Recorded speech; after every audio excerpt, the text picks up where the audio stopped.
Hi guys, காளான் பிரியாணி எப்படி பண்ணுறது பார்க்கலாமா? வாங்க. குக்கரில் வந்துட்டு தேவையான அளவு எண்ணெயும் நெய்யும் ஆட் பண்ணிக்கலாம். பட்டை, கிராம்பு, ஸ்டார் ஆட் பண்ணி அது கொஞ்சம் பொரிஞ்சதுக்கு அப்புறமா வந்துட்டு 2 பெரிய சைஸ் வெங்காயம் கட் பண்ணி வச்சுருக்கேன். அதையும் நல்லா ஆட் பண்ணிக்கலாம். ஆட் பண்ணிவிட்டு தேவையான அளவு உப்பு போட்டு வதக்கிக்கலாம். முன்னாடியே உப்பு போடுறதுனால வந்துட்டு கொஞ்சம் வெங்காயம் வதங்கினதுக்காக தான் முன்னாடியே உப்பு ஆட் பண்ணுறோம். இது கொஞ்சம் நல்லா வதங்கினதுக்கு அப்புறமா வந்துட்டு 2 மீடியம் சைஸ் தக்காளி கட் பண்ணி வச்சுருக்கேன். அதையும் ஆட் பண்ணிக்கலாம். ஆட் பண்ணிவிட்டு வந்துட்டு நல்லா வதக்கணும். இஞ்சி பூண்டு பேஸ்ட் வந்துட்டு ஃப்ரெஷ்ஷாக அரைச்சி எடுத்துக்கலாம்.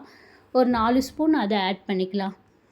ஆட் பண்ணி வந்துட்டு இது வதங்கட்டும். வதங்குறதுக்குள்ளே நம்ம பிரியாணி மசாலா ரெடி பண்ணிட்டு வந்துடலாம். பட்டை, கிராம்பு, ஜாவித்திரி, ஸ்டாரு, சீரகம், சோம்பு, மிளகு, மல்லி எல்லாமே ஆட் பண்ணி வந்துட்டு பவுடராக அரைச்சிக்கலாம். ஃப்ரெஷ்ஷாக அரைக்கும் போது வந்துட்டு நமக்கு டேஸ்ட் கொடுக்கும். அதான் ஃப்ரெஷ்ஷாக அரைக்கிறோம்.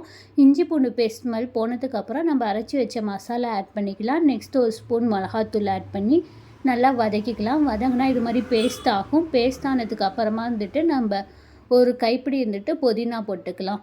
ஒரு பாக்ஸ் காளான் கட் பண்ணி போட்டுக்கலாம். போட்டு வந்துட்டு நல்லா மிக்ஸ் பண்ணணும். மிக்ஸ் பண்ணிவிட்டு நெக்ஸ்ட்டு ஒரு கிளாஸ் அரிசிக்கு இருந்துட்டு 2 கிளாஸ் தண்ணி ஊற்றிக்கலாம். நார்மல் ரைஸ் தான் எடுத்திருக்கேன். ஊற்றிட்டு லைட்டாக கொதி வந்ததுக்கப்புறம் நம்ம அரிசியை ஆட் பண்ணிக்கலாம். ஆட் பண்ணி அதுவும் கொஞ்சம் லைட்டாக கொதி வந்ததுக்கு அப்புறமா வந்துட்டு குக்கரை க்ளோஸ் பண்ணி 3 விசில் விட்டுக்கலாம். 3 விசில் விட்டதுக்கப்புறமா வந்துட்டு 5 நிமிஷம் சிம்மில் வச்சு எடுத்தோன்னா வந்துட்டு நம்ம காளான் பிரியாணி வந்துட்டு ரெடி ஆயிடும். ட்ரை பண்ணி பாருங்கள். பாய்.